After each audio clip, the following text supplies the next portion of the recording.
जय हिंद साथियों, फिर से आपका स्वागत है हमारे इस यूट्यूब चैनल में ज्योग्राफी फॉर यू में, जिसमें आज हम लोग यूटेरिया करंट अफेयर सीरीज शुरू करेंगे। यह वार्षिक 2023 करंट अफेयर सीरीज रहेगा जो 1 अप्रैल 2022 से लेकर 1 अप्रैल 2023 तक का पूरा एक साल का अद्यतन रहेगा।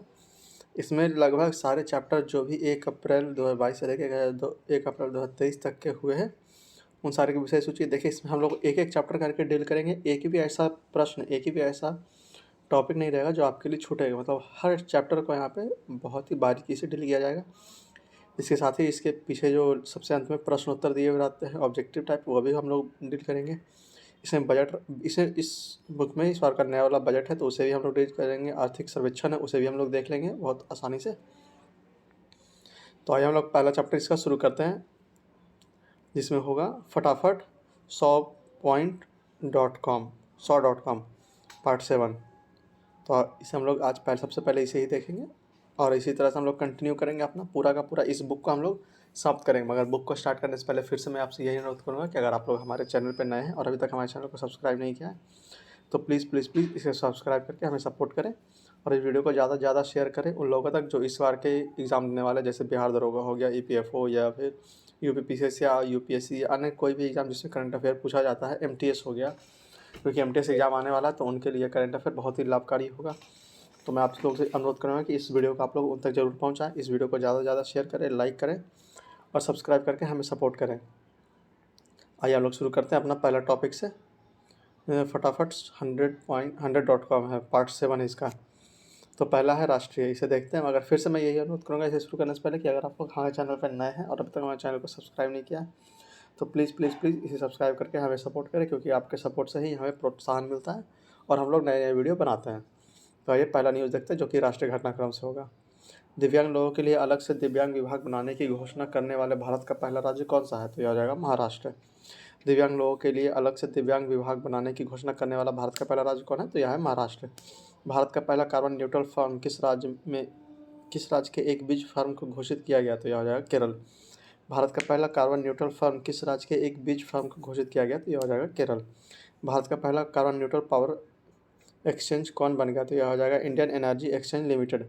भारत का पहला कार्बन न्यूट्रल पावर एक्सचेंज कौन बन गया? तो यह हो जाएगा इंडिया एनर्जी एक्सचेंज लिमिटेड। किस राज्य ने ऑनलाइन जुए को रोकने के लिए एक टास्क फोर्स का गठन किया है? तो यह हो जाएगा मध्य प्रदेश। किस राज्य ने ऑनलाइन जुए को रोकने के लिए एक टास्क फोर्स का गठन किया है? तो यह हो जाएगा मध्य प्रदेश। किस राज्य सरकार द्वारा ऑनलाइन जुए को नियंत्रित करने के लिए अध्यादेश लाया गया था? तो यह हो जाएगा तमिलनाडु। किस राज्य सरकार द्वारा ऑनलाइन जुए को नियंत्रित करने के लिए अध्यादेश लाया गया था? तो यह हो जाएगा तमिलनाडु। भारत का पहला ग्रीन स्टील ब्रांड कौन सा है? तो यह हो जाएगा कल्याणी फेरेस्टा। भारत का पहला ग्रीन स्टील ब्रांड कौन सा है? तो यह हो जाएगा कल्याणी फेरेस्टा। भारत के पहले इन्फेंट्री संग्रहालय का उद्घाटन कहाँ किया गया? तो यह हो जाएगा महू, मध्य प्रदेश। भारत का पहला इन्फेंट्री संग्रहालय का उद्घाटन कहाँ किया गया? तो महू, मध्य प्रदेश में। भारत का पहला पूर्ण पुस्तकालय निर्वाचन क्षेत्र कौन बनाते हुए आ जाएगा? धर्मदाल, केरल। भारत का पहला पूर्ण पुस्तकालय निर्वाचन क्षेत्र कौन बन गया? तो यह हो जाएगा धर्मदाल, केरल। लोकायुक्त विधेयक 2022 पारित करने वाला भारत का पहला राज्य कौन बन गया? तो यह हो जाएगा महाराष्ट्र। लोकायुक्त विधेयक पारित करने वाला भारत का पहला राज्य कौन बन गया? तो यह हो जाएगा महाराष्ट्र। रिलायंस इंडस्ट्री लिमिटेड द्वारा पहला मल्टी मॉडल लॉजिस्टिक पार्क कहाँ विकसित किया जा रहा है? तो यह हो जाएगा चेन्नई, तमिलनाडु में। रिलायंस इंडस्ट्रीज लिमिटेड द्वारा पहला मल्टी मॉडल लॉजिस्टिक पार्क कहाँ विकसित किया जा रहा है? तो यह हो जाएगा चेन्नई, तमिलनाडु। भारत का पहला स्टिकर बेस्ड डेबिट कार्ड किस बैंक ने लॉन्च किया? तो हो जाएगा IDFC फर्स्ट बैंक। भारत का पहला स्टिकर बेस्ड डेबिट कार्ड किस बैंक ने लॉन्च किया? तो हो जाएगा IDFC फर्स्ट बैंक। क्षेत्रीय भाषा में निर्णय प्रकाशित करने वाला देश का पहला उच्च न्यायालय कौन बन गया? तो हो जाएगा केरल उच्च न्यायालय। क्षेत्रीय भाषा में निर्णय प्रकाशित करने वाला देश का पहला उच्च न्यायालय कौन बन गया? तो हो जाएगा केरल उच्च न्यायालय। भारत की पहली महिला सैनिक स्काई ड्राइवर कौन बन गई? तो हो जाएगा लांस नायक मंजू। भारत की पहली सैनिक स्काई ड्राइवर कौन बन गए? तो हो जाएगा लांस नायक मंजू। दक्षिण भारत की पहली वंदे भारत एक्सप्रेस ट्रेन की शुरुआत कहाँ से हुई है? तो हो जाएगा बेंगलुरु से। दक्षिण भारत की पहली वंदे भारत एक्सप्रेस ट्रेन की शुरुआत कहाँ से हुई है? तो यह हो जाएगा बेंगलुरु से। पूरी भारत की पहली वंदे भारत एक्सप्रेस ट्रेन की शुरुआत कहाँ से हुई है? तो यह हो जाएगा हावड़ा, पश्चिम बंगाल से। पूरी भारत की पहली वंदे भारत एक्सप्रेस ट्रेन की शुरुआत कहाँ से हुई है? तो यह हो जाएगा हावड़ा, पश्चिम बंगाल से। जानवरों के लिए भारत की पहली IVF मोबाइल यूनिट किस राज्य में शुरू की गई थी? हो जाएगा गुजरात। जानवरों के लिए भारत की पहली IVF मोबाइल यूनिट किस राज्य में शुरुआत की गई? तो यह हो जाएगा गुजरात। 50 वर्ष से अधिक पुराने क्लासिक वाहनों के लिए एक अलग से पंजीकरण प्रक्रिया शुरू करने वाला पहला राज्य कौन बन गया? तो यह हो जाएगा उड़ीसा। 50 वर्ष से अधिक पुराने क्लासिक वाहनों के लिए अलग से पंजीकरण प्रक्रिया शुरू करने वाला पहला राज्य कौन बन गया? तो यह हो जाएगा उड़ीसा। किस राज्य में विश्व के पहले ताड़ के पत्ते का पांडुलिपि संग्रहालय का उद्घाटन किया गया? तो यह हो जाएगा केरल।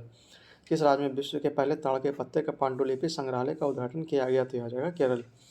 विश्व का सबसे बड़ा पांडुलिपि पुस्तकालय किस राज्य में बनाया जा रहा है? तो यह हो जाएगा गुजरात। विश्व का सबसे बड़ा पांडुलिपि पुस्तकालय किस राज्य में बनाया जा रहा है? तो यह हो जाएगा गुजरात। बैंकिंग सेवा में पूरी तरह से डिजिटल होने वाला देश का पहला राज्य कौन बन गया? तो यह हो जाएगा केरल। बैंकिंग सेवा में पूरी तरह से डिजिटल होने वाला पहला राज्य कौन बन गया? तो यह हो जाएगा केरल। भारत का पहला केवल सस्पेंशन ब्रिज बजरंग सेतु किस शहर में बनाया गया? तो यह हो जाएगा ऋषिकेश। भारत का पहला केवल सस्पेंशन ब्रिज बजरंग सेतु किस राज्य में बनाया जा रहा है? तो यह हो जाएगा ऋषिकेश। NCERT द्वारा अधिसूचित भारत का पहला राष्ट्रीय मूल्यांकन नियंत्रण नियामक का नाम क्या है? तो यह हो जाएगा प्रकाश।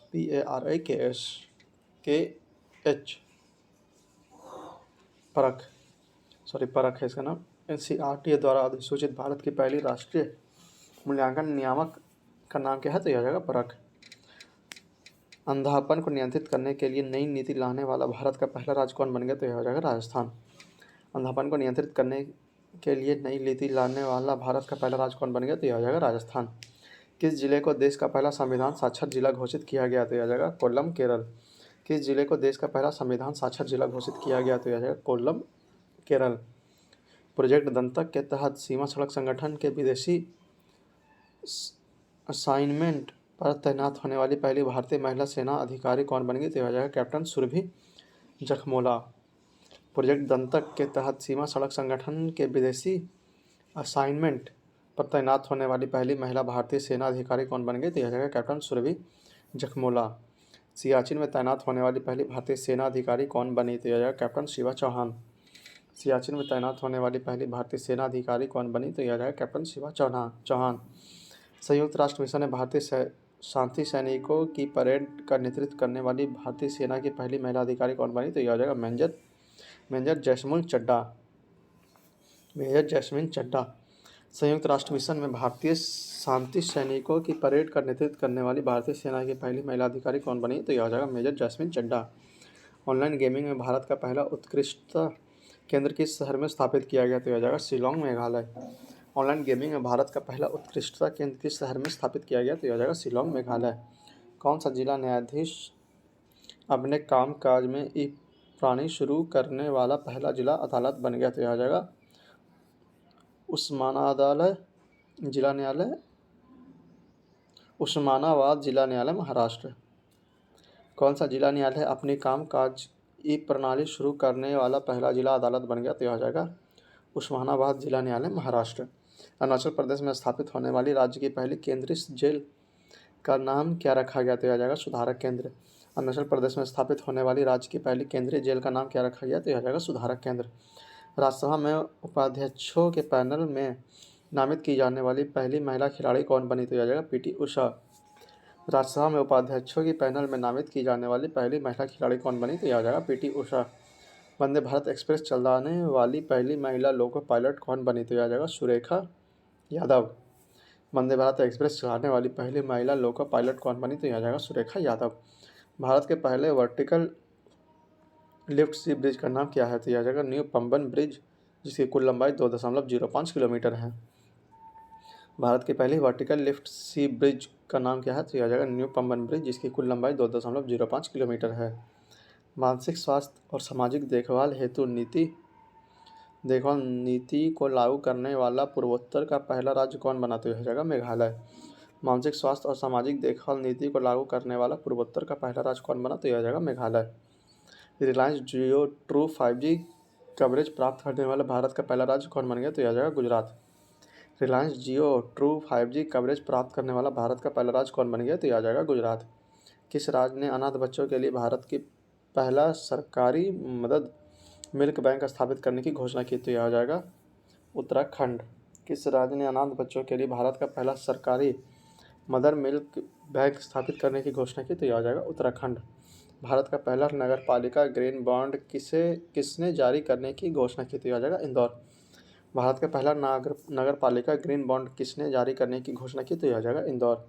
पहले इंडियन कोस्ट गार्ड अकादमी किस शहर में स्थापित की गई? तो यह हो जाएगा बेंगलुरु। पहले इंडियन कोस्ट गार्ड अकादमी किस शहर में स्थापित की जाएगी? तो यह हो जाएगा बेंगलुरु। भारत की पहली निजी कृषि मंडी स्थापित करने का लाइसेंस किस कंपनी को मिला? तो यह आ जाएगा Sahyadri farmer producer company Maharashtra. Sahyadri farmer producer company Maharashtra. Bharat की पहले निजी कृषि मंडी स्थापित करने का लाइसेंस किस कंपनी को मिला? तो यह आ जाएगा Sahyadri farmer producer company Maharashtra. Drone के सहारे पशुपालन के लिए विश्व की पहली बार वैक्सीन की डिलीवरी किस राज्य में की गई? तो यह आ जाएगा अरुणाचल प्रदेश। ड्रोन के सहारे पशुपालन के लिए विश्व में पहली बार वैक्सीन की डिलीवरी किस राज्य में की गई? तो यह हो जाएगा अरुणाचल प्रदेश। भारत में पहली मेथनॉल से चलने वाली बसों का अनावरण कहाँ किया गया? तो यह हो जाएगा बेंगलुरु में। भारत की पहली मेथनॉल से चलने वाली बसों का अनावरण कहाँ किया गया? तो बेंगलुरु में किया गया। भारत का पहला ठोस अपशिष्ट से हाइड्रोजन संयंत्र कहाँ स्थापित किया गया? तो यह हो जाएगा पुणे। भारत का पहला ठोस अपशिष्ट से हाइड्रोजन संयंत्र कहाँ स्थापित किया गया? तो यह हो जाएगा पुणे में। बैंक दर के आधार पर सोने की एक समान कितने कीमतें शुरू करने वाला पहला राज्य कौन बना? तो यह आ जाएगा केरल। बैंक दर के आधार पर सोने की एक समान कीमतें शुरू करने वाला पहला राज्य कौन बना? तो यह आ जाएगा केरल। विश्व की पहली वैश्विक घड़ी की आधारशिला किस शहर में रखी गई? तो यह आ जाएगा उज्जैन। विश्व की पहली वैदिक घड़ी की आधारशिला किस शहर में रखी गई? तो यह आ जाएगा उज्जैन। उत्तर पूर्व की पहली मछली संग्रहालय किस राज्य में बनाया जाएगा? तो यह आ जाएगा अरुणाचल प्रदेश। उत्तर पूर्व की पहली मछली संग्रहालय किस राज्य में बनाया जाएगा? तो यह हो जाएगा अरुणाचल प्रदेश। भारत का सबसे गहरा भूमिगत मेट्रो स्टेशन किस शहर में बनाया जा रहा है? तो यह हो जाएगा पुणे। भारत का सबसे गहरा भूमिगत मेट्रो स्टेशन किस शहर में बनाया जा रहा है? तो यह हो जाएगा पुणे। किस नगर निगम ने भारत का सबसे बड़ा तरल अपशिष्ट उपचार संयंत्र स्थापित करने की घोषणा की? तो यह हो जाएगा तिरुपति नगर निगम। किस नगर निगम ने भारत के सबसे बड़े तरल अपशिष्ट उपचार संयंत्र स्थापित करने की घोषणा की? तो यह हो जाएगा तिरुपति नगर निगम। गति शक्ति विश्वविद्यालय बड़ौदा का पहला चांसलर किसे नियुक्त किया गया? तो यह आ जाएगा अश्विनी वैष्णव। गति शक्ति विश्वविद्यालय बड़ौदा का पहला चांसलर किसे नियुक्त किया गया? तो यह हो जाएगा अश्विनी वैष्णव। भारत के किस राज्य में पासपोर्ट धारकों की संख्या सबसे अधिक है? संख्या एवं प्रतिशत दोनों में? तो यह हो जाएगा केरल। भारत के किस राज्य में पासपोर्ट धारकों की संख्या सबसे अधिक है? तो यह हो जाएगा केरल। भारत के सबसे बड़े योग केंद्र का निर्माण कहाँ किया जा रहा है? तो यह आ जाएगा मंतलाई गांव जम्मू कश्मीर। भारत के सबसे बड़े योग केंद्र का निर्माण कहाँ किया जा रहा है? तो मंतलाई गांव जम्मू कश्मीर। अगला है अंतर्राष्ट्रीय न्यूज़। उपग्रह संचार के लिए स्पेक्ट्रम की नीलामी करने वाला विश्व का पहला देश कौन बन गया? तो यह हो जाएगा भारत। उपग्रह संचार के लिए स्पेक्ट्रम की नीलामी करने वाला विश्व का पहला देश कौन बन गया? तो यह हो जाएगा भारत।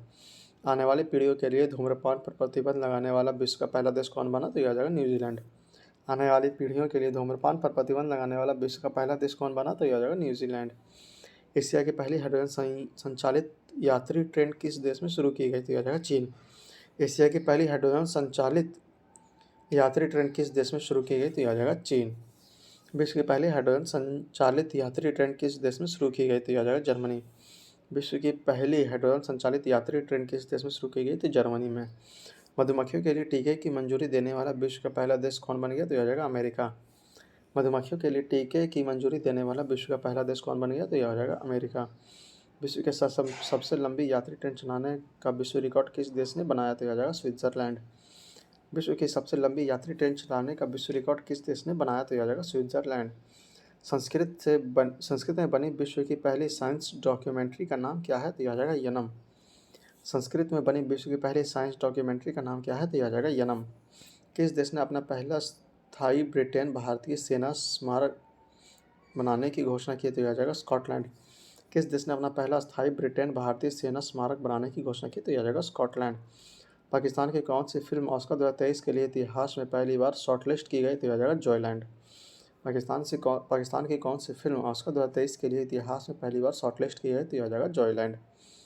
विश्व की सबसे लंबी नदी क्रूज गंगा विलास कहाँ से कहाँ तक चलाई जा रही है? तो यह हो जाएगा वाराणसी से डिब्रूगढ़। विश्व की सबसे लंबी नदी क्रूज गंगा विलास कहाँ से कहाँ तक चलाई जा रही है? तो यह हो जाएगा वाराणसी से डिब्रूगढ़। किस देश ने 2028 तक चंद्रमा पर अपना पहला बेस बनाने की घोषणा की? तो यह आ जाएगा चीन। किस देश ने 2028 तक चंद्रमा पर अपना पहला बेस बनाने की घोषणा की? तो यह आ जाएगा चीन। भारत ने किस देश में पहली बार 6 मारवाड़ी घोड़ों का नियंत्रण किया है? तो यह आ जाएगा बांग्लादेश। घोड़ों का निर्यात किया तो यह आ जाएगा बांग्लादेश। भारत ने किस देश को पहली बार 6 मारवाड़ी घोड़ों का निर्यात किया है? तो यह आ जाएगा बांग्लादेश। वर्तमान में दुनिया का सबसे बुजुर्ग जीवित व्यक्ति कौन माना गया है? तो यह आ जाएगा मारिया ब्रानियास मोरेरा, स्पेन में। वर्तमान में दुनिया का सबसे बुजुर्ग जीवित व्यक्ति कौन माना गया? तो यह आ जाएगा Maria Branyas Morera, Spain. Global 500 report 2023 के अनुसार विश्व का सबसे मूल्यवान ब्रांड कौन सा है? तो यह आ जाएगा अमेजन। ग्लोबल 500 रिपोर्ट 2023 के अनुसार विश्व का सबसे मूल्यवान ब्रांड कौन सा है? तो यह आ जाएगा अमेजन। हेनले पासपोर्ट इंडेक्स 2023 के अनुसार दुनिया का सबसे मजबूत पासपोर्ट किस देश का है? तो यह आ जाएगा जापान। हेनले पासपोर्ट इंडेक्स 2023 के अनुसार दुनिया का सबसे मजबूत पासपोर्ट किस देश का है? तो यह आ जाएगा जापान।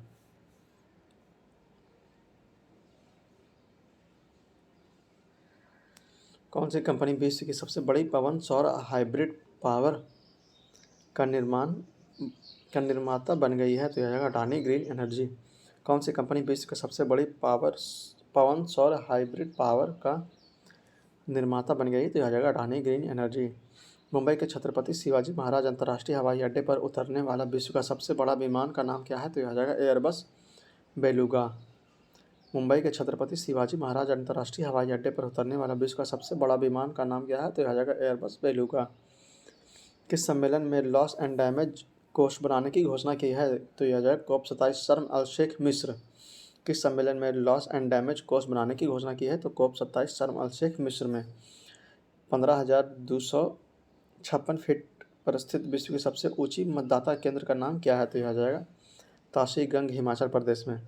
15,256 फीट पर स्थित विश्व की सबसे ऊंची मतदाता केंद्र का नाम क्या है? तो यह आ जाएगा ताशी गंग, हिमाचल प्रदेश। अगला टॉपिक है विज्ञान एवं प्रौद्योगिकी। भारतीय सेना के किस कैंट में पहला 3D प्रिंटेड घर का उद्घाटन किया गया? तो यह आ जाएगा अहमदाबाद कैंट में। भारतीय सेना के किस कैंट में पहला 3D प्रिंटेड घर का उद्घाटन किया गया है? तो यह आ जाएगा अहमदाबाद कैंट में। भारत का पहला निजी रूप से विकसित रॉकेट का नाम क्या है? तो यह आ जाएगा विक्रम एस। भारत का पहला निजी रूप से विकसित रॉकेट का नाम क्या है? तो विक्रम एस। भारत का पहला इंट्राजेनरल कोविड-19 वैक्सीन का नाम क्या है जिसे भारत बायोटेक ने विकसित किया है? तो जाएगा इनकोवैक। भारत का पहला इंट्रानेजल कोविड-19 वैक्सीन का नाम क्या है जिसे भारत बायोटेक ने विकसित किया? तो यह आ जाएगा इनकोवैक। सूर्य और सौर कोरोना का अवलोकन करने वाला भारतीय अंतरिक्ष मिशन का क्या नाम है? तो यह आ जाएगा आदित्य L1 मिशन। सूर्य और सौर कोरोना का अवलोकन करने वाला पहला भारतीय अंतरिक्ष मिशन का नाम क्या है? तो यह आ जाएगा आदित्य L1 मिशन। भारत के पहले 5G सक्षम ड्रोन का नाम क्या है? तो यह आ जाएगा स्काई हॉल। भारत के पहले 5G सक्षम ड्रोन का नाम क्या है? तो यह आ जाएगा स्काई हॉल। भारत की पहली स्वदेशी anti submarine biosphere shallow water craft ASWC का नाम क्या है? तो यह आ जाएगा INS अरनाला। भारत की पहली स्वदेशी anti submarine biosphere shallow water craft ASWC का नाम क्या है? तो यह आ जाएगा INS अरनाला। रशीद रोवर किस देश का चंद्र अंतरिक्ष यान है? तो यह आ जाएगा संयुक्त अरब अमीरात। राशिद रोवर किस देश का चंद्र अंतरिक्ष यान है? तो यह आ जाएगा संयुक्त अरब अमीरात। टीबी का पता लगाने के लिए किसे स्वदेशी परीक्षण किट विकसित किया गया? तो यह आ जाएगा माया लैब परीक्षण किट पुणे। टीबी का पता लगाने के लिए किसने स्वदेशी परीक्षण किट विकसित किया है? तो यह आ जाएगा माया लैब परीक्षण किट पुणे। नासा का आर्टेमिस 1 मिशन किससे संबंधित है? तो यह आ जाएगा चंद्रमा से। नासा का आर्टेमिस 1 मिशन किससे संबंधित है? तो चंद्रमा से। साइक्लोपिन एक युद्धाभ्यास थल सेना किन दो देशों के बीच किया गया? तो यह आ जाएगा भारत और मिस्र। साइक्लोपिन एक युद्धाभ्यास थल सेना किन दो देशों के बीच किया गया? तो यह आ जाएगा भारत और मिस्र। अगला टॉपिक है खेलकूद। पुरुषों की फीफा वर्ल्ड कप 2022 में पहली महिला रेफरी कौन बनी? तो यह आ जाएगा स्टेफनी फ्रैम्पर्ट, फ्रांस की। पुरुषों की फीफा वर्ल्ड कप 2022 में पहली महिला से रेफरी कौन बनी? तो यह आ जाएगा स्टेफनी फ्रैम्पार्ट, फ्रांस की। अंतर्राष्ट्रीय T20 में 4,000 रन बनाने वाले पहले खिलाड़ी कौन बने? तो यह आ जाएगा विराट कोहली। अंतर्राष्ट्रीय T20 में 4000 रन बनाने वाले पहले खिलाड़ी कौन बने? तो विराट कोहली। पहली ICC यू अंडर-19 महिला T20 विश्व कप 2023 किसने जीता? तो यह हो जाएगा भारत।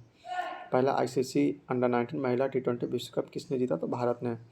अंतर्राष्ट्रीय T20 महिला क्रिकेट में 100 विकेट लेने वाली पहली भारतीय महिला गेंदबाज कौन बनी? तो यह आ जाएगा दीप्ति शर्मा। अंतर्राष्ट्रीय T20 महिला क्रिकेट में 100 विकेट लेने वाली पहली भारतीय महिला गेंदबाज कौन बनी? तो यह आ जाएगा दीप्ति शर्मा। भारत की तरफ से एक दिवसीय अंतर्राष्ट्रीय मैच के 5वें दोहरा शतक बनाने वाला सबसे युवा खिलाड़ी कौन बनेगा? तो यह आ जाएगा शुभमन गिल। भारत की तरफ से एक दिवसीय अंतर्राष्ट्रीय मैच में 5वां दोहरा शतक लगाने वाला सबसे युवा खिलाड़ी कौन बनेगा? तो यह आ जाएगा शुभमन गिल। एक दिवसीय मैच में सबसे तेज दोहरा शतक लगाने वाला खिलाड़ी कौन बन गया? तो यह आ जाएगा ईशान किशन, चौथा भारतीय। एक दिवसीय मैच में सबसे तेज दोहरा शतक लगाने वाला खिलाड़ी कौन बन गया? तो यह आ जाएगा ईशान किशन, चौथा भारतीय। अंतर्राष्ट्रीय टेस्ट मैच में पहले दिन ही 500 रन बनाने वाली पहली क्रिकेट टीम कौन बनी? तो यह आ जाएगा इंग्लैंड। अंतर्राष्ट्रीय टेस्ट मैच में पहले दिन ही 500 रन बनाने वाली पहली क्रिकेट टीम कौन बनी? तो यह आ जाएगा इंग्लैंड। भारतीय ओलंपिक संघ की पहली महिला अध्यक्ष किसे चुना गया? तो यह आ जाएगा PT उषा। भारतीय ओलंपिक संघ की पहली महिला अध्यक्ष किसे चुना गया? तो PT उषा को। भारत का लिस्ट ए क्रिकेट में एक ओवर में 7 छक्के लगाने वाला पहला बल्लेबाज कौन बनेगा? तो यह हो जाएगा ऋतुराज गायकवाड़। भारत के लिस्ट ए क्रिकेट में एक ओवर में 7 छक्के लगाने वाला पहला बल्लेबाज कौन बनेगा? तो यह हो जाएगा ऋतुराज गायकवाड़। एक साल में 1000 T20 रन बनाने वाला पहला भारतीय खिलाड़ी कौन बनेगा? तो यह हो जाएगा सूर्य कुमार यादव। एक साल में 1000 T20 रन बनाने वाला पहला भारतीय खिलाड़ी कौन बनेगा? तो यह हो जाएगा सूर्य कुमार यादव। अगला न्यूज़ है पर्यावरण एवं पारिस्थितिकी से। प्राकृतिक संसाधनों के रक्षा के लिए जलवायु परिवर्तन मिशन शुरू करने वाला भारत का पहला राज्य कौन बनेगा? तो यह आ जाएगा तमिलनाडु। प्राकृतिक संसाधनों की रक्षा के लिए जलवायु परिवर्तन मिशन शुरू करने वाला भारत का पहला राज्य कौन बनेगा? तो यह आ जाएगा तमिलनाडु। चर्चा में रहे कतरनिया घाट वन्यजीव अभ्यारण्य किस राज्य में है? तो यह आ जाएगा उत्तर प्रदेश। चर्चा में रहे कतरनिया घाट वन्यजीव अभ्यारण्य किस राज्य में है? तो यह आ जाएगा उत्तर प्रदेश। भारत का पहला कोयला गैसीकरण अधिकरण तलचर उर्वरक संयंत्र का निर्माण किस राज्य में किया जा रहा है? तो यह आ जाएगा उड़ीसा। भारत का पहला कोयला गैसीकरण आधारित तलचर उर्वरक संयंत्र का निर्माण किस राज्य में किया जा रहा है? तो यह आ जाएगा उड़ीसा। भारत की पहली नीलगिरी तहत प्रोजेक्ट किस राज्य में शुरू किया गया? तो यह आ जाएगा तमिलनाडु। भारत की पहली नीलगिरी तहत प्रोजेक्ट किस राज्य में शुरू किया गया? तो यह आ जाएगा Tamil Nadu. State of global water resource report पहली बार किस संगठन ने जारी की? तो यह आ जाएगा विश्व मौसम विज्ञान संगठन WMO। State of global water resource report पहली बार किस संगठन ने जारी की? तो हो जाएगा विश्व मौसम विज्ञान संगठन WMO। विश्व का कौन सा सबसे बड़ा जल ज्वालामुखी पिछले 38 वर्षों में पहली बार फटा? तो यह आ जाएगा मोना लोआ। विश्व का कौन सा सबसे बड़ा ज्वालामुखी पहली बार 38 वर्षों में फटा? तो यह आ जाएगा मोना लोआ। किस राज्य में एलिफेंट हेड ऑडिट फ्रेमवर्क पहल शुरू की गई? तो यह आ जाएगा तमिलनाडु। किस राज्य में पहली बार एलिफेंट डेथ ऑडिट फ्रेमवर्क शुरू की गई? तो यह आ जाएगा तमिलनाडु। उत्तर भारत का सबसे बड़ा फ्लोटिंग सौर ऊर्जा परियोजना का उद्घाटन कहाँ किया गया है? तो यह आ जाएगा चंडीगढ़। उत्तर भारत का सबसे बड़ा फ्लोटिंग सौर ऊर्जा परियोजना का उद्घाटन कहाँ किया गया? तो चंडीगढ़ में किया गया है। ग्रीन क्लाइमेट फंड स्थापित करने वाला भारत का पहला राज्य कौन बना? तो यह आ जाएगा तमिलनाडु। ग्रीन क्लाइमेट फंड स्थापित करने वाला भारत का पहला राज्य कौन बना? तो यह आ जाएगा तमिलनाडु। किस राज्य ने भारत की पहली हरित ऊर्जा आधारित सौर पैनल बनाने की घोषणा की है? तो यह आ जाएगा उत्तराखंड। किस राज्य ने भारत की पहली हरित ऊर्जा आधारित सौर पैनल बनाने की घोषणा की है? तो उत्तराखंड। तो पहला चैप्टर समाप्त हुआ। अगला चैप्टर केंद्रीय बजट 2023 के लिए कुछ महत्वपूर्ण शब्दों का पूर्ण रूप मतलब फुल फॉर्म दिया हुआ है कुछ शब्दावली का। तो पहला है लाइफ LIFE, इसका हो जाएगा life style for environment. LIFE life का लाइफ स्टाइल फॉर इन्वायरमेंट। अगला है UIDF, तो इसका हो जाएगा urban infrastructure development fund. UIDF urban infrastructure development fund. अगला है गोवर्धन, GOVARDHAN, गोवर्धन का हो जाएगा galvanising organic bio agro resource धन। गोवर्धन का galvanising organic bio agro resources धन। अगला हो जाएगा PM प्रणाम सॉरी, तो ये हो जाएगा PM programme for restoration awareness nourishment and amelioration of mother earth. PM Pranam का हो जाएगा PM programme for restoration awareness nourishment and amelioration of mother earth. अगला हो जाएगा PM विकास, तो यह आ जाएगा PM विश्वकर्मा कौशल सम्मान। पीएम विकास का हो जाएगा पीएम विश्वकर्मा कौशल सम्मान। अगला आ जाएगा मिस्टी, MISSTI, तो ये इसका हो जाएगा mangrove initiative for shoreline habitat and tangible incomes. मिस्टी का हो जाएगा mangrove initiative for shoreline habitat and tangible incomes. अगला हो जाएगा पैक्स, PACS, तो इसका हो जाएगा primary agriculture credit societies. PACS का हो जाएगा प्राइमरी एग्रीकल्चर क्रेडिट सोसाइटीज़। अगला है भारत श्री, SHRI, तो इसका हो जाएगा Bharat shared repository of inscriptions. Bharat Shri का हो जाएगा Bharat shared repository of inscriptions. अगला है LGD, तो यह हो जाएगा लैब ग्रो डायमंड। LGD का हो जाएगा लैब ग्रोन डायमंड। जैम का हो जाएगा जन धन आधार मोबाइल। जैम का हो जाएगा जन धन आधार मोबाइल। अगला चैप्टर 2022-23 में आयोजित किए गए राष्ट्रीय महोत्सव। तो यहाँ पे महोत्सव त्यौहार दिया हुआ है, महीना दिया हुआ है और स्थल दिया हुआ है। तो काला घोड़ा कला महोत्सव, काला घोड़ा कला महोत्सव यह फरवरी 2023 में हुआ था मुंबई में। काला घोड़ा कला महोत्सव फरवरी 2023 मुंबई में। आदि महोत्सव फरवरी 2023 नई दिल्ली में। आदि महोत्सव फरवरी 2023 नई दिल्ली में। राष्ट्रीय संस्कृति महोत्सव फरवरी 2023 मुंबई 11 से 19 फरवरी। राष्ट्रीय संस्कृति महोत्सव फरवरी 2023 मुंबई में 11 से 19 फरवरी को। राष्ट्रीय संस्कृति महोत्सव 14 बात हो जाएगा फरवरी 2023 बीकानेर राजस्थान 25 फरवरी से 5 मार्च तक। राष्ट्रीय संस्कृति महोत्सव 14 बात हो जाएगा फरवरी 2023 बीकानेर राजस्थान में 25 फरवरी से 5 मार्च तक। खजुराहो नृत्य महोत्सव हो जाएगा फरवरी 2023 मध्य प्रदेश। खजुराहो नृत्य महोत्सव फरवरी 2023 मध्य प्रदेश। एलोरा अजंता अंतर्राष्ट्रीय महोत्सव फरवरी 2023 महाराष्ट्र। एलोरा अजंता अंतर्राष्ट्रीय महोत्सव भी हो जाएगा फरवरी 2023 महाराष्ट्र में। ऑरेंज फेस्टिवल जनवरी 2023 कोहिमा नागालैंड। ऑरेंज फेस्टिवल जनवरी 2023 कोहिमा नागालैंड। तोरगिया उत्सव जनवरी 2023 अरुणाचल प्रदेश। तोरगिया उत्सव जनवरी 2023 अरुणाचल प्रदेश। अंतर्राष्ट्रीय पतंग महोत्सव जनवरी 2023 अहमदाबाद। अंतर्राष्ट्रीय पतंग महोत्सव जनवरी 2023 अहमदाबाद। गंगा सागर मेला जनवरी 2023 पश्चिम बंगाल। गंगा सागर मेला जनवरी 2023 पश्चिम बंगाल। मेला माघी जनवरी 2023 पंजाब। मेला माघी जनवरी 2023 पंजाब। विज्ञान साहित्य महोत्सव जनवरी 2023 भोपाल। विज्ञान साहित्य महोत्सव जनवरी 2023 भोपाल। अवतार महोत्सव जनवरी 2023 राजस्थान। अवतार महोत्सव जनवरी 2023 राजस्थान। परशुराम कुंड महोत्सव जनवरी 2023 अरुणाचल प्रदेश। परशुराम कुंड महोत्सव जनवरी 2023 अरुणाचल प्रदेश। स्वर्ण धरोहर महोत्सव दिसंबर 2023 नई दिल्ली। स्वर्ण धरोहर महोत्सव दिसंबर 2023 नई दिल्ली। लोसर उत्सव दिसंबर 2022 लद्दाख। लोसर महोत्सव दिसंबर 2022 लद्दाख। हॉर्नबिल महोत्सव दिसंबर 2022 नागालैंड। हॉर्नबिल महोत्सव दिसंबर 2023 नागालैंड। राष्ट्रीय जनजाति नृत्य महोत्सव नवंबर 2023 रायपुर छत्तीसगढ़। राष्ट्रीय जनजाति नृत्य महोत्सव नवंबर 2022 रायपुर छत्तीसगढ़। अंतर्राष्ट्रीय गीता महोत्सव नवंबर 2022 कुरुक्षेत्र हरियाणा। अंतर्राष्ट्रीय गीता महोत्सव नवंबर 2022 कुरुक्षेत्र हरियाणा। बांग्ला महोत्सव नवंबर 2022 मेघालय। बांग्ला महोत्सव नवंबर 2023 मेघालय। अमूर फाल्कन फेस्टिवल नवंबर 2022 मणिपुर। अमूर फाल्कन फेस्टिवल नवंबर 2022 मणिपुर। संघाई महोत्सव नवंबर 2022 मणिपुर। संघाई महोत्सव नवंबर 2022 मणिपुर। सरस फूड फेस्टिवल अक्टूबर 2022 नई दिल्ली। सरस फूड फेस्टिवल अक्टूबर 2022 नई दिल्ली। पहलगाम पश्चिम महोत्सव अक्टूबर 2022 जम्मू कश्मीर। पहलगाम पश्चिम महोत्सव अक्टूबर 2022 जम्मू कश्मीर। नुआखाई महोत्सव सितंबर 2022 उड़ीसा। नुआखाई महोत्सव सितंबर 2022 उड़ीसा। सुमंग लीला महोत्सव सितंबर 2022 मणिपुर। सुमंग लीला महोत्सव सितंबर 2022 मणिपुर। बथुकम्मा फूल उत्सव सितंबर 2022 तेलंगाना। बथुकम्मा फूल उत्सव सितंबर 2022 तेलंगाना। भारत रंग महोत्सव अगस्त 2022 महाराष्ट्र। भारत रंग महोत्सव अगस्त 2022 महाराष्ट्र। आदिपुरम महोत्सव अगस्त 2022 तमिलनाडु। आदिपुरम महोत्सव अगस्त 2022 तमिलनाडु। ओणम पर्व अगस्त 2022 केरल। ओणम पर्व अगस्त 2022 केरल।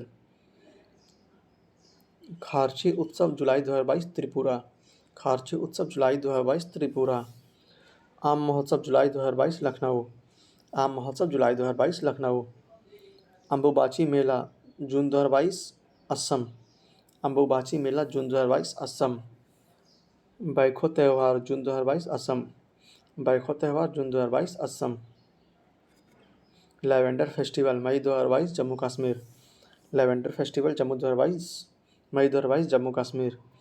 त्रिशूर पूरम उत्सव मई 2022 केरल। त्रिशूर पूरम उत्सव मई 2022 केरल। शिरुई लिली महोत्सव मई 2022 मणिपुर।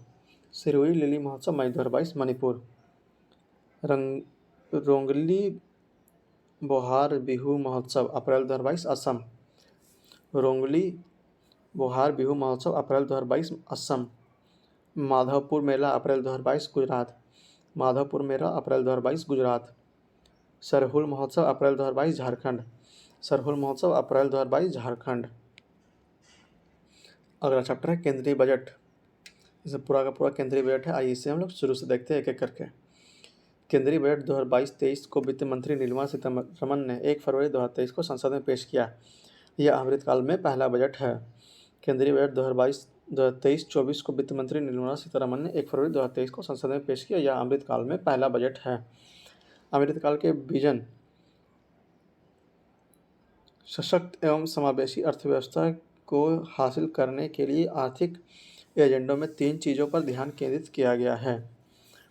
फिर से अमृतकाल के विजन सशक्त और समावेशी अर्थव्यवस्था को हासिल करने के लिए आर्थिक एजेंडों में 3 चीज़ों पर ध्यान केंद्रित किया गया है। पहला, नागरिकों विशेषकर युवा वर्ग को अपनी आकांक्षाओं की पूर्ति करने के लिए पर्याप्त अवसर उपलब्ध कराना। दूसरा, विकास और रोजगार सृजन पर विशेष ध्यान देना। तीसरा, बृहद आर्थिक सुस्थिरता को सुदृढ़ करना। फिर से पहला, नागरिकों विशेषकर युवा वर्गों को अपनी आकांक्षाओं की पूर्ति करने के लिए पर्याप्त अवसर उपलब्ध कराना। दूसरा, विकास और रोजगार सृजन पर विशेष ध्यान देना। तीसरा, बृहद आर्थिक स्थिरता को सुदृढ़ करना। अमृतकाल भारत @100 तक की हमारी यात्रा के दौरान निम्नलिखित 4 मौके रूपांतरणकारी हो सकते हैं। अमृतकाल भारत @100 तक की हमारी यात्रा के दौरान निम्नलिखित 4 मौके रूपांतरणकारी हो सकते हैं। पहला, महिलाओं का आर्थिक सशक्तिकरण। दीनदयाल अंत्योदय योजना राष्ट्रीय ग्रामीण आजीविका मिशन के तहत 81 लाख स्वयं सहायता समूहों को बड़े उत्पादन उद्यमों में परिवर्तित करना। पहला, महिला का आर्थिक सशक्तिकरण। दीनदयाल अंत्योदय योजना राष्ट्रीय ग्रामीण आजीविका मिशन के तहत 81 लाख स्वयं सहायता समूहों को बड़े उत्पादन उद्यमों में परिवर्तित करना। दूसरा, पीएम विश्वकर्मा कौशल सम्मान। पीएम विकास पारंपरिक कारीगरों और शिल्पकारों को वित्तीय सहायता, कौशल प्रशिक्षण और जानकारी देना। पीएम विश्वकर्मा कौशल सम्मान को ही शॉर्ट फॉर्म में पीएम विकास कहते हैं। फिर से पीएम विश्वकर्मा कौशल सम्मान। पीएम विकास पारंपरिक कामगारों और शिल्पकारों को वित्तीय सहायता, कौशल प्रशिक्षण और जानकारी देना। तीसरा, पर्यटन में अपार संभावनाएं का उपयोग करना। पर्यटन में अपार संभावनाओं का उपयोग करना। चौथा, हरित विकास जो कि विधि क्षेत्र में ऊर्जा के कुशल उपयोग और हरित रोजगार सुनिश्चित करेगा। हरित विकास जो कि विधिक क्षेत्र में ऊर्जा के कुशल उपयोग और हरित रोजगार को सुनिश्चित करेगा। केंद्रीय बजट 2022-23 के अनुसार चालू वित्तीय वर्ष में भारत की आर्थिक विकास दर 7% रहने की अनुमान लगाया गया है। केंद्रीय बजट 2022-23 के अनुसार चालू वित्तीय वर्ष में भारत की आर्थिक विकास दर 7% रहने का अनुमान लगाया गया है। कुल 45.03 लाख करोड़ 45,03,097 करोड़ का बजट है। कुल प्राप्तियां एवं होने का अनुमान क्या है? तो 45,03,097 करोड़, जिसमें राजस्व प्राप्ति रेवेन्यू रिसिप्ट होगा 26,32,281 करोड़ और पूंजीगत प्राप्तियां होगा कैपिटल रिसिप्ट 18,70,816 करोड़। फिर से कुल प्राप्तियां होने का अनुमान कितना है? 45,03,097 करोड़, जिसमें राजस्व प्राप्ति रेवेन्यू रिसिप्ट होगा 26,32,281 करोड़ और पूंजीगत प्राप्तियां कैपिटल रिसिप्ट होगा 18,70,816 करोड़। कुल खर्च होने का अनुमान 45,03,097 करोड़, जिसमें राजस्व खर्च रेवेन्यू रिसिप्ट होगा 35,02,136 करोड़ और पूंजीगत खर्च कैपिटल रिसिप्ट होगा 10,09,061 करोड़। कुल खर्च होने का अनुमान 45,03,097 करोड़, जिसमें राजस्व खर्च रेवेन्यू रिसिप्ट होगा 35,02,136 136 करोड़ और पूंजीगत खर्च कैपिटल एक्सपेंडिचर होगा 10,09,61 करोड़। विभिन्न घाटा और 2022-23 का बजट अनुमान। राजकोषीय घाटा फिजिकल डेफिसिट जीडीपी का 5.9%, कुल 17,86,816 करोड़। राजस्व घाटा रेवेन्यू डिफिसिट यह हो जाएगा जीडीपी का 2.9%, कुल 8,69,855 करोड़। प्रभावी राजस्व घाटा इफेक्टिव रेवेन्यू डिफिसिट यह हो जाएगा जीडीपी का 1.7%, मतलब कुल 4,99,865 करोड़। प्राथमिक घाटा प्राइमरी डेफिसिट हो जाएगा जीडीपी का 2.3%, मतलब कुल 7,06,845 करोड़। फिर से राजकोषीय घाटा फिजिकल डेफिसिट हो जाएगा जीडीपी का 5.9%, कुल 17,86,816 करोड़। राजस्व घाटा रेवेन्यू डिफिसिट हो जाएगा जीडीपी का 2.9%, कुल 8,69,855 करोड़ रुपए। प्रभावी राजस्व घाटा इफेक्टिव रेवेन्यू डिफिसिट हो जाएगा जीडीपी का 1.7%, कुल 4,99,867 करोड़। प्राथमिक घाटा प्राइमरी डेफिसिट हो जाएगा जीडीपी का 2.3%, कुल 7,06,845 करोड़। यहाँ पर नोट में देखते हैं क्या है। तो सरकार ने वर्ष 2025-26 तक राजकोषीय घाटा को जीडीपी का 4.5% तक लाने का लक्ष्य रखा है। सरकार ने वर्ष 2025-26 तक राजकोषीय घाटा को जीडीपी का 4.5% तक लाने का लक्ष्य रखा है। राज्यों को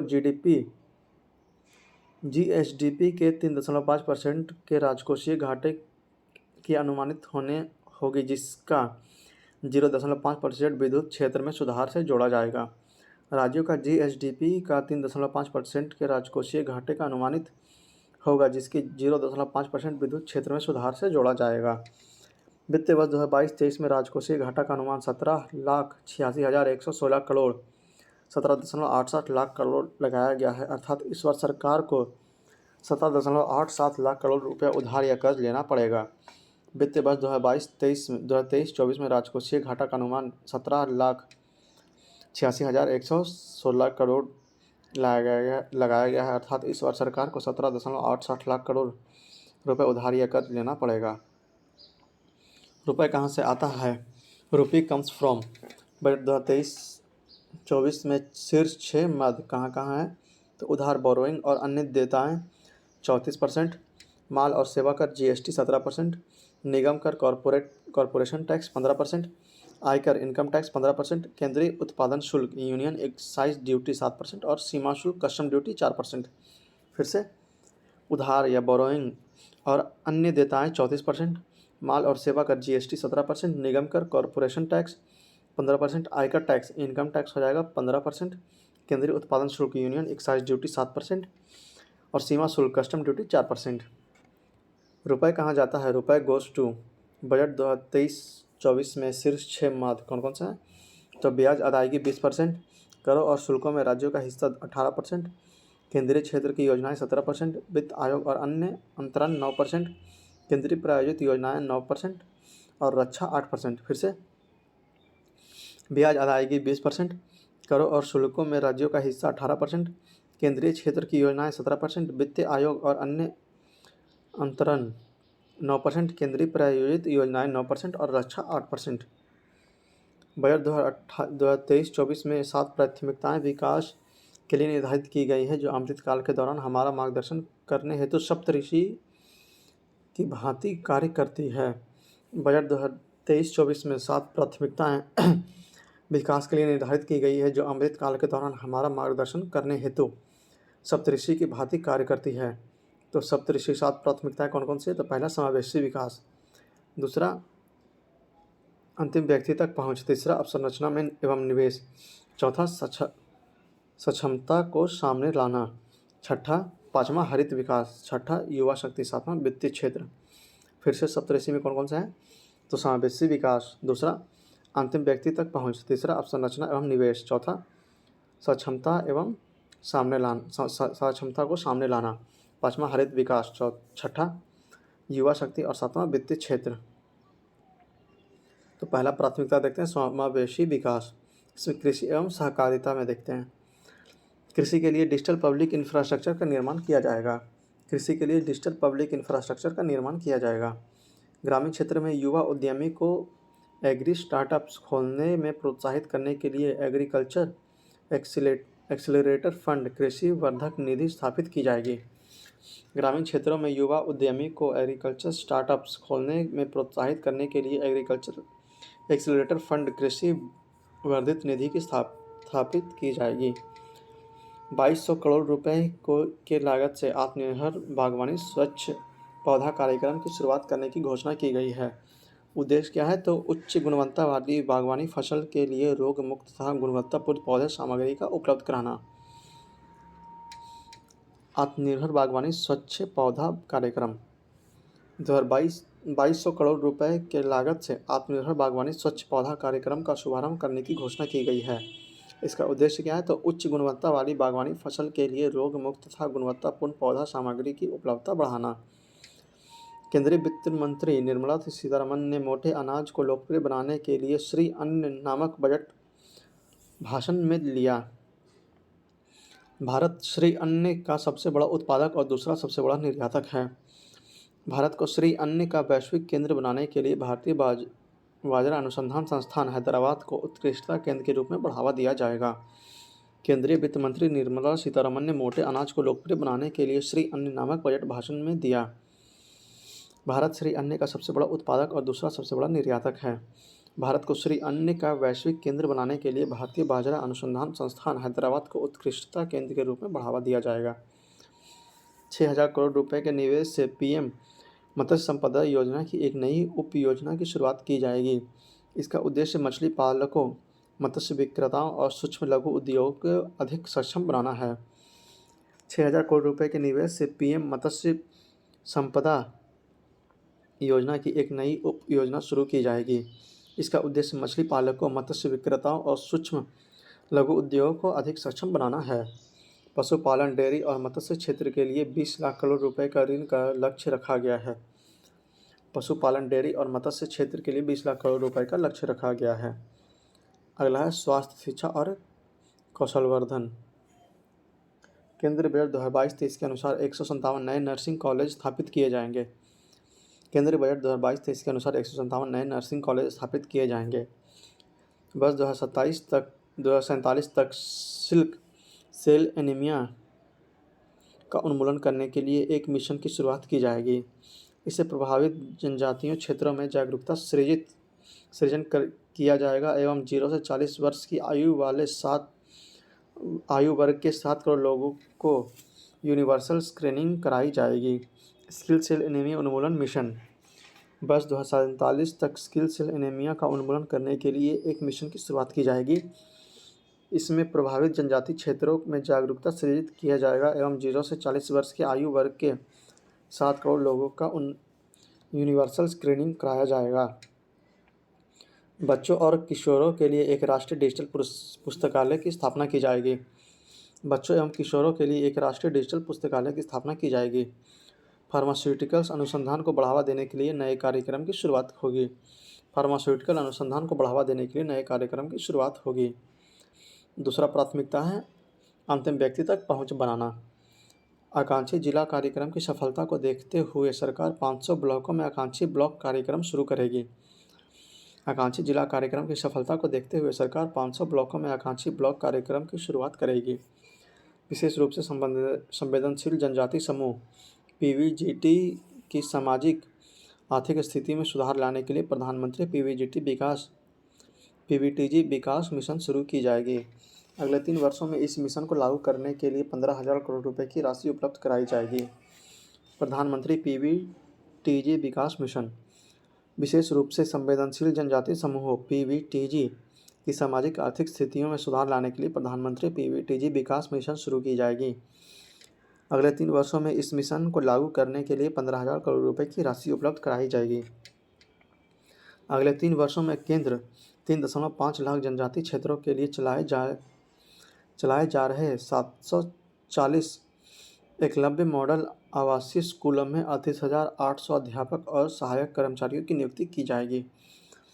अगले 3 वर्षों में केंद्र 3.5 लाख जनजातीय छात्रों के लिए चलाए जा रहे 740 एकलव्य मॉडल आवासीय स्कूलों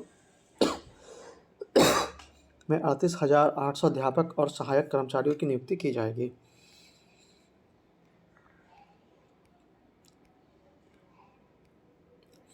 कर्नाटक के सूखा प्रणाम मध्य क्षेत्र में संधारणीय सूक्ष्म सिंचाई तथा पेयजल एवं सुविधा मुहैया कराने के लिए ऊपरी भद्र परियोजना को केंद्रीय सहायता दी जाएगी।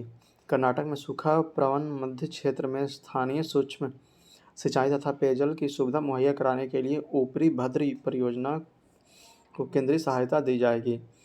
पीएम आवास योजना के लिए परिव्यय में 66% वृद्धि कर 69,000 करोड़ रुपए से अधिक किया जाएगा। पीएम आवास योजना के लिए परिव्यय में 66% वृद्धि कर 79,000 करोड़ रुपए से अधिक किया जाएगा। भारत साझा पुरालेख निधन भारतश्री यह एक प्रकार का डिजिटल पुरालेख पांडुलिपि संग्रहालय है। इसके प्रथम चरण में 1 लाख प्राचीन पुरालेखों का डिजिटलीकरण करके इसमें स्थापित किया जाएगा। भारत साझा पुरालेख निधन भारतश्री यह एक प्रकार का डिजिटल पुरालेख पांडुलिपि संग्रहालय है। इसका प्रथम चरण में 1 लाख प्राचीन पुरालेखों का डिजिटलीकरण करके इसमें स्थापित किया जाएगा। जेल में बंद निर्धन व्यक्तियों जो जमानत राशि व्यवस्था करने में असमर्थ हैं उन्हें वित्तीय सहायता प्रदान करने की घोषणा इस बजट में की गई है।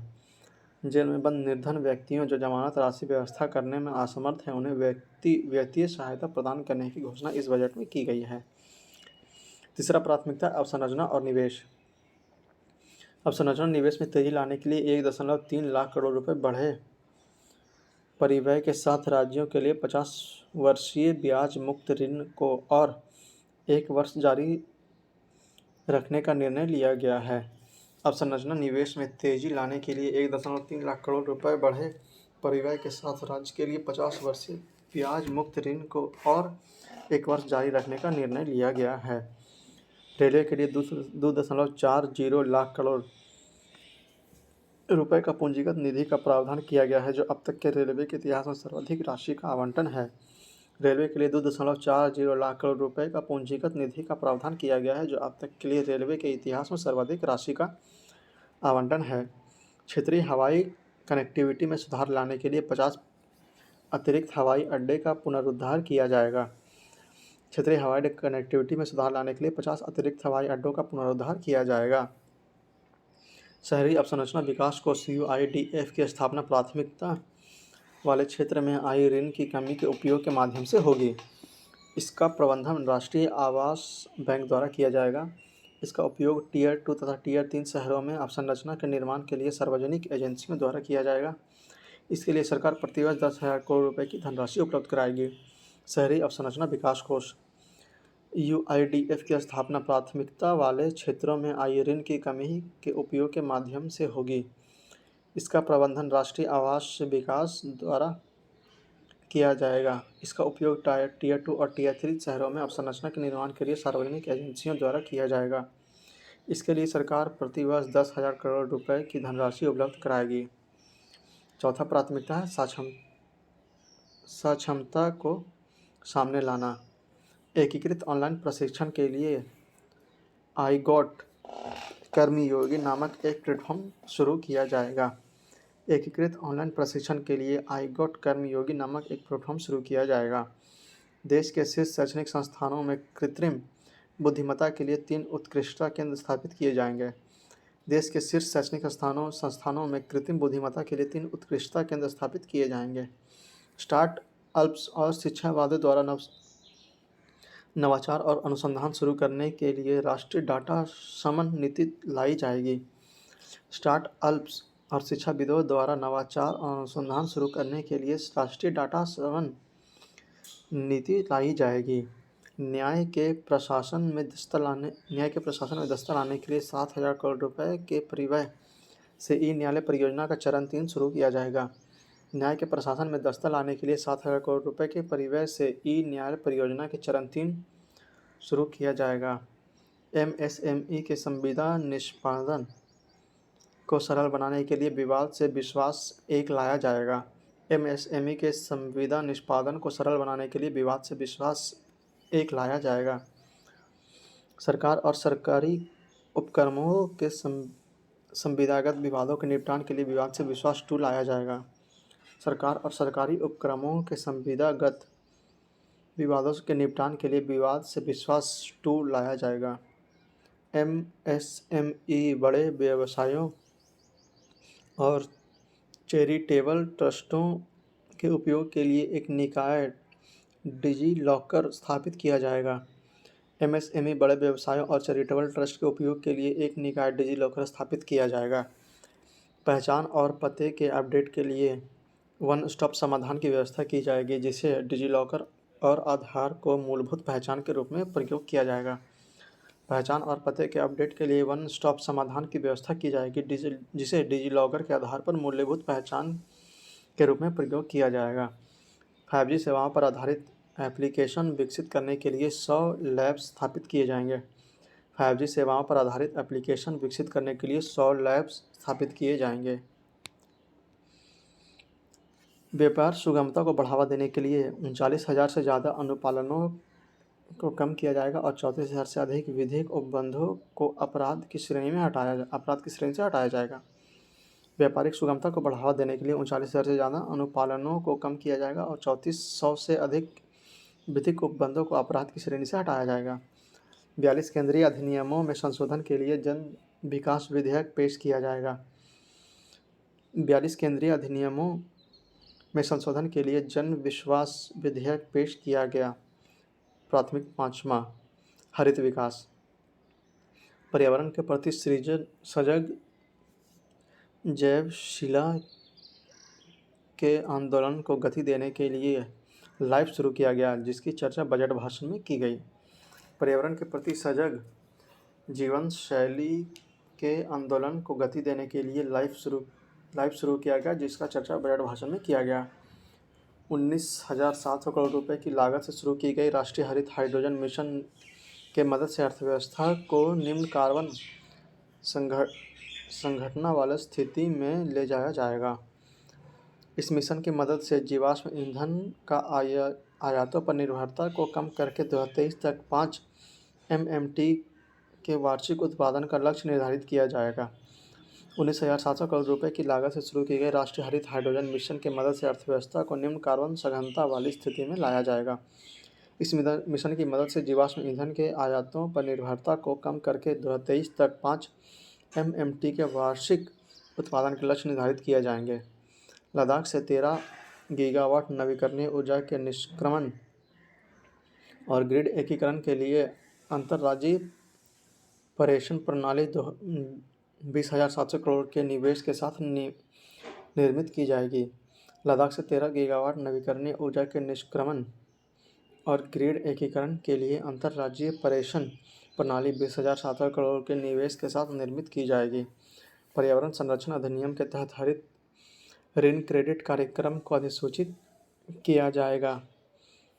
पीएम प्रणाम। रासायनिक उर्वरकों के संतुलित प्रयोग तथा इसके स्थान पर वैकल्पिक उर्वरकों के प्रयोग को बढ़ावा देने के लिए इस कार्यक्रम की शुरुआत किया जाएगा। पर्यावरण संरक्षण अधिनियम के तहत हरित ऋण क्रेडिट कार्यक्रम को अधिसूचित किया जाएगा। पीएम प्रणाम। रासायनिक उर्वरकों के संतुलित प्रयोग तथा इसके स्थान पर वैकल्पिक उर्वरकों के प्रयोग को बढ़ावा देने के लिए इस कार्यक्रम को शुरू किया जाएगा। अगला है चक्रीय अर्थव्यवस्था को बढ़ावा देने के उद्देश्य Govardhan galvanising organic bio agro resources धन नामक योजना के तहत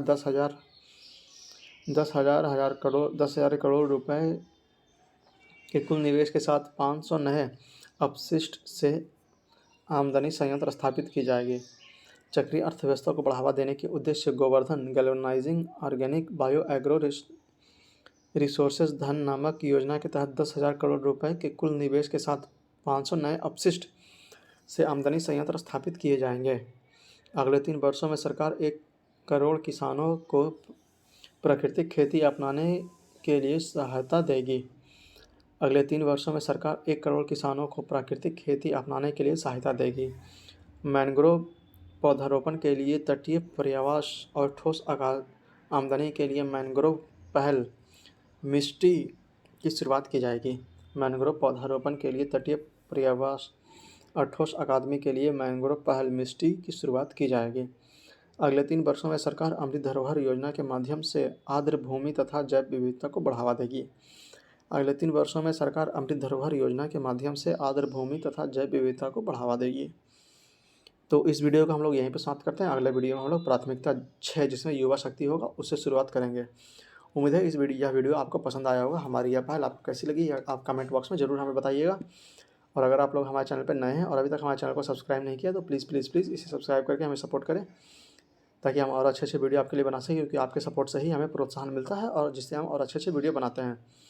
तो मिलते हैं आपसे अगले वीडियो लेक्चर में, जिसमें हम लोग यहाँ मिशन 6 से शुरुआत करेंगे, प्राथमिक 6 से, जिसमें युवा शक्ति होगी। तो आप लोग कमेंट बॉक्स में आप हमें ज़रूर बताइएगा कि आपको हमारी यह पहल कैसी लगी। आप लोग इसे ज़्यादा से ज़्यादा शेयर कीजिए, इसे लाइक करके हमें सपोर्ट करें और चैनल को सब्सक्राइब करके हमें सपोर्ट करें, और क्योंकि आपके सपोर्ट से ही हमें प्रोत्साहन मिलता है, इसलिए आपका सपोर्ट हमारे लिए बहुत ज़रूरी है। तो मिलते हैं आपसे अगले वीडियो लेक्चर में, तब तक के लिए जय हिंद, जय भारत।